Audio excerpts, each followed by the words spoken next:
Indigo ફ્લાઇટને લઈને હવે મોટા સમાચાર સામે આવી રહ્યા છે। 4 વાગ્યા સુધીમાં અમદાવાદ આવતી જતી જે 41 ફ્લાઇટ છે તે રદ કરી દેવામાં આવી છે। ઇન્ડિગો ફ્લાઇટ કેટલાય દિવસથી જે મુસાફરો છે તે હેરાન પરેશાન થઈ રહ્યા છે, કારણ કે જે ફ્લાઇટ છે તે રદ કરવામાં આવી રહી છે। તેના કારણે જે અવરજવર કરનારા મુસાફરો છે તેમને હાલાકીનો સામનો કરવો પડી રહ્યો છે। હવે આ તમામ વચ્ચે ઇન્ડિગો ફ્લાઇટ વિવાદને લઈને સૌથી મોટા સમાચાર સામે આવ્યા છે। 4 વાગ્યા સુધીમાં અમદાવાદ આવતી જતી જે 41 ફ્લાઇટ છે તે રદ કરી દેવામાં આવી છે। એટલે તમામ જે મુસાફરો છે તેમને હાલાકી વેઠવાનો વારો આવી શકે છે, કારણ કે એક બે નહીં પરંતુ અમદાવાદ આવતી જતી જે 41 ફ્લાઇટ છે તે રદ કરી દેવામાં આવી છે।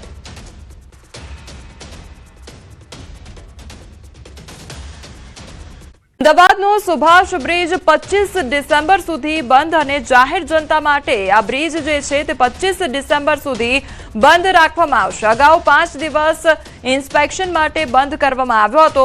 તિરાડ પડ્યા બાદ હજી પણ વિવિધ એજન્સી ઇન્સ્પેક્શન કરી રહી છે।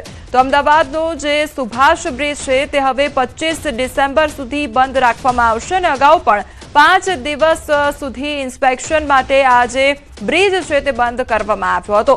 સંવાદદાતા દીપિકા અમારી સાથે જોડાઈ ગયા છે। દીપિકા, જે સુભાષ બ્રિજ છે તે ફરી એકવાર બંધ કરવામાં આવ્યો છે 25 ડિસેમ્બર સુધી, આખરે શું સમસ્યા?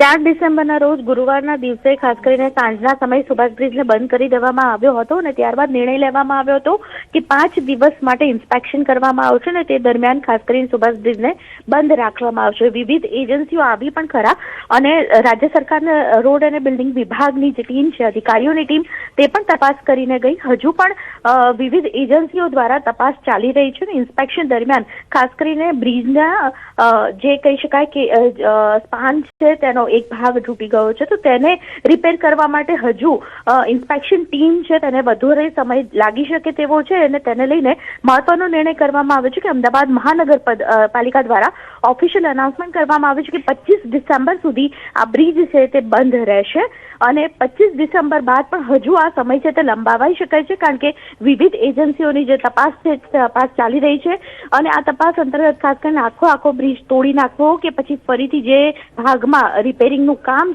કરવું તે માટે પણ ખાસ કરીને નિર્ણય લેવાનો બાકી છે। જો કે હજુ તેની માટે સમય લાગશે અને તેને લઈને હાલ તો 25 ડિસેમ્બર સુધીનો વધુ એક સમય આપવામાં આવ્યો છે।